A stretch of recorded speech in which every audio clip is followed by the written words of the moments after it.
বাসের জন্য আমরা দুজন দাঁড়িয়ে আছি, আর হঠাৎ দূর থেকে একটা গো গো আওয়াজ শুনলাম। দেখি এক বিশাল দেহি বরফের গাড়ি রাস্তা পরিষ্কার করতে আসছে। বাহ, একেবারে শীতের সুপার হিরো। যেখানে মানুষ বরফের জন্য হাঁটতে হিমশিম খাচ্ছে, সেখানে এই গাড়ি নাক উঁচিয়ে এগিয়ে চলছে। বরফ সরিয়ে এক ঝটকায় রাস্তা চকচকে করে দিচ্ছে। গাড়ির বিশাল ব্লেড রাস্তা থেকে বরফ ঠেলে পাশের ফুটপাতে ফেলে দিচ্ছিল। আর ফুটপাতের লোকজন, আহা, তারা তখন বরফের ঢেউ সামাল দিতে ব্যস্ত। কিছুজন দৌড়ে সরে গেল, কেউ আবার মোবাইল বের করে ভিডিও করতে ব্যস্ত, যেমন আমিও ভিডিও করতে করতে চুপচাপ দাঁড়িয়ে উপভোগ করছিলাম এই বরফ যুদ্ধের দৃশ্য। তবে এক মজার ব্যাপার হলো, যেখানে বরফ সরানো হলো সেখানেই আবার নতুন করে তুষার ঝরছে। মনে হলো প্রকৃতি আর বরফের গাড়ির মধ্যে এক চিরন্তন প্রতিযোগিতা চলছে, দেখি কে জেতে।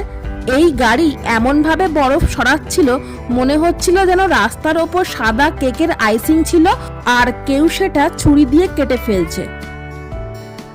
রাস্তার গাড়িগুলোও ধীরে ধীরে এগোচ্ছে, কারণ এই বিশাল বরফের গাড়ি রাস্তার মাঝখানে রাজকীয় ভঙ্গিতে চলছে। ড্রাইভাররা ধৈর্য ধরে অপেক্ষা করছে, কেউ কেউ পাশ কাটানোর চেষ্টা করছে, কিন্তু বরফের পাহাড় জমে থাকায় সে উপায়ও নেই। মনে হচ্ছিল এই গাড়িটা যেন আমি রাস্তার রাজা মুডে আছে।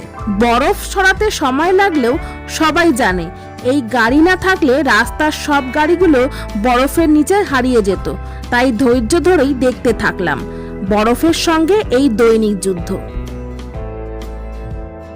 তারপর দেখি গাড়িটা আমাদের দিকেই এসেছে, আমাদের সামনের বরফগুলো সরাতে, কারণ আমরা এই রাস্তাটা দিয়ে বাসে উঠবো, কারণ এটা হলো বাস স্টপেজ। তাই অবশ্যই এখানকার বরফও সরাতে হবে, না হলে মানুষের বাসে উঠতে অসুবিধা হবে। আমি তো প্রথমে এখানে দাঁড়িয়ে ভাবছিলাম আজকে হয়তো বরফের ওপর দিয়ে হেঁটেই বাসে উঠতে হবে, কিন্তু দেখলাম ও আমার ভাবনাটাকেই আগেভাগে বুঝে গেছে। তাই আমার ভাবনাটাকে ভুল প্রমাণ করে বাসে ওঠার রাস্তাটাকে পরিষ্কার করে দিয়ে গেল।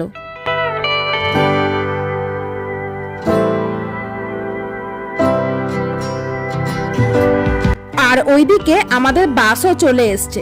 চলুন এবার বাসে উঠে পড়ি। কানাডায়